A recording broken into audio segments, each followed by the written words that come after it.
Bienvenidos.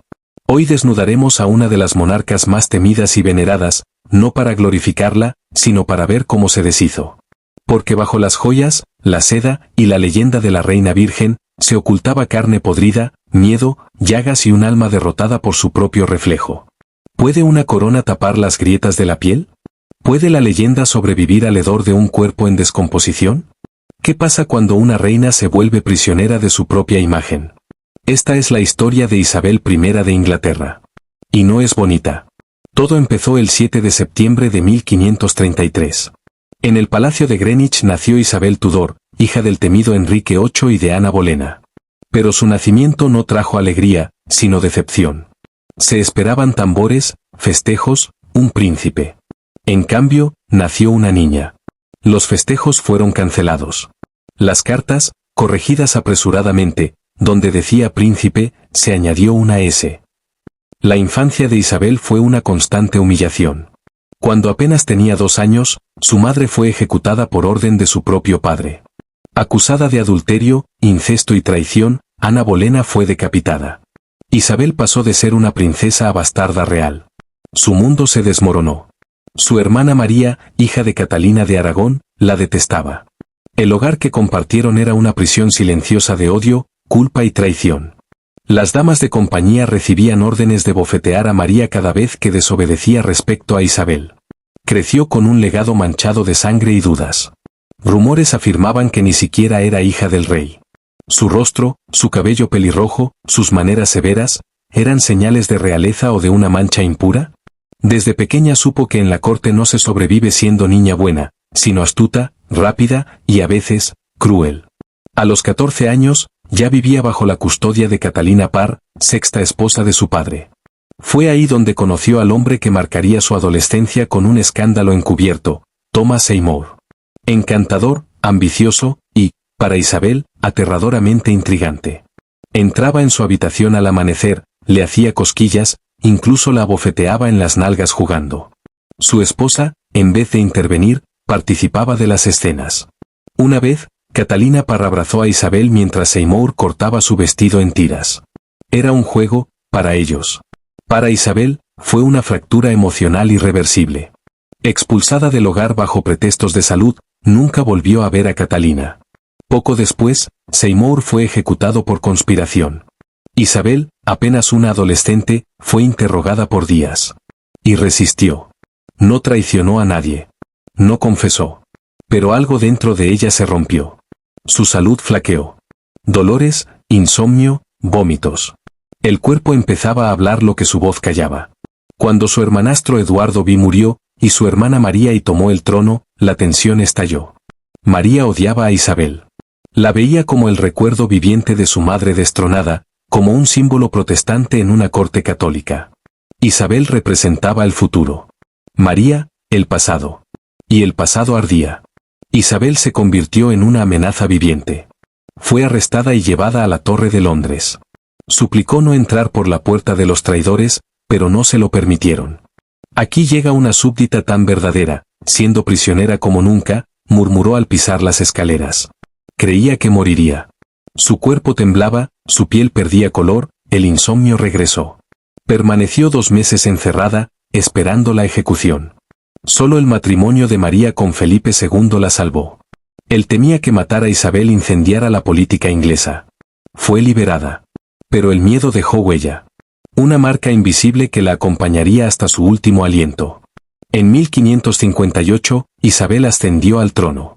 Se convirtió en la reina de un reino fragmentado, desconfiado y aún traumatizado. Y decidió que jamás se casaría. Proclamó ser la reina virgen, casada únicamente con Inglaterra. Una estrategia brillante, pero también una máscara emocional. Nunca quiso repetir la historia de su madre ni ser propiedad de ningún hombre.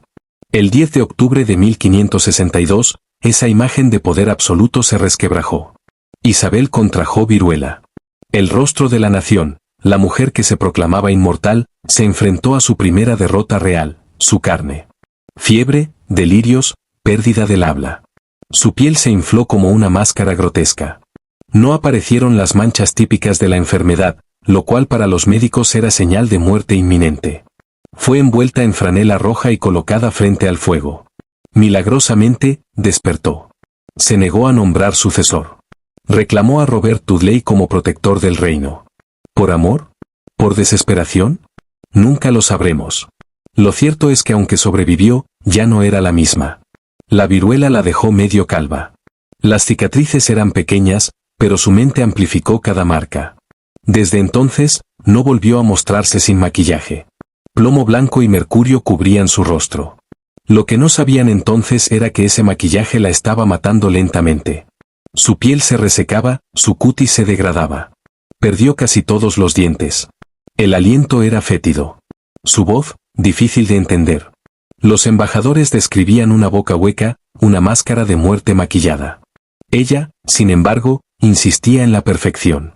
Los retratos reales eran supervisados. Ningún pintor podía retratar su vejez. Solo la imagen de la diosa gloriana, inmortal, intocable, inhumana. La reina se volvió cada vez más obsesiva. Ordenaba destruir retratos que no la mostraran joven. Se negaba a mostrarse en público sin su armadura de cosméticos. Su armario ocultaba corsés apretados, pelucas densas, capas de encubrimiento que protegían al símbolo y sofocaban a la mujer.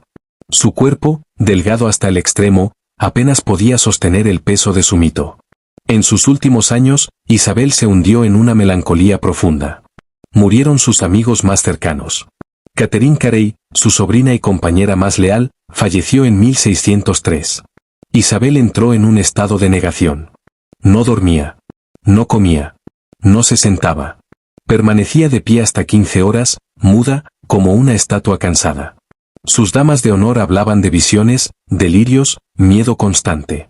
Los médicos no sabían si trataban un cuerpo enfermo o un alma derrotada.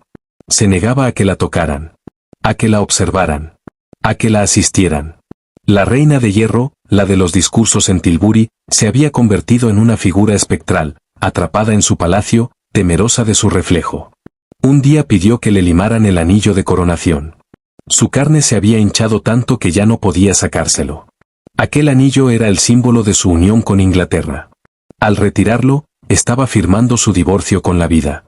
El 24 de marzo de 1603, entre las 2 y las 3 de la madrugada, Isabel I murió.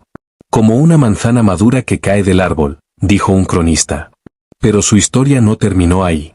Su cuerpo fue sellado en un ataúd de plomo. Pero según su dama Elizabeth Souswell, el cadáver explotó. La presión interna, los vapores del maquillaje, la carne en descomposición. El crujido del ataúd era, según ella, el último grito de una reina que se negaba a ser olvidada. El 28 de abril, miles de personas lloraron en las calles de Londres mientras su ataúd era llevado a Westminster. Fue enterrada junto a su hermana María, aquella a quien tanto temió y tanto enfrentó. En la tumba se lee, aquí descansamos, Isabel y María, hermanas, en la esperanza de la resurrección. Ironías del destino, unidas por la muerte, separadas por la historia. Esta fue la historia de Isabel I, la reina virgen. La mujer que se resistió a morir y se pudrió en vida. Si esta historia te estremeció, suscríbete, deja tu like y cuéntanos en los comentarios qué figura histórica te gustaría conocer.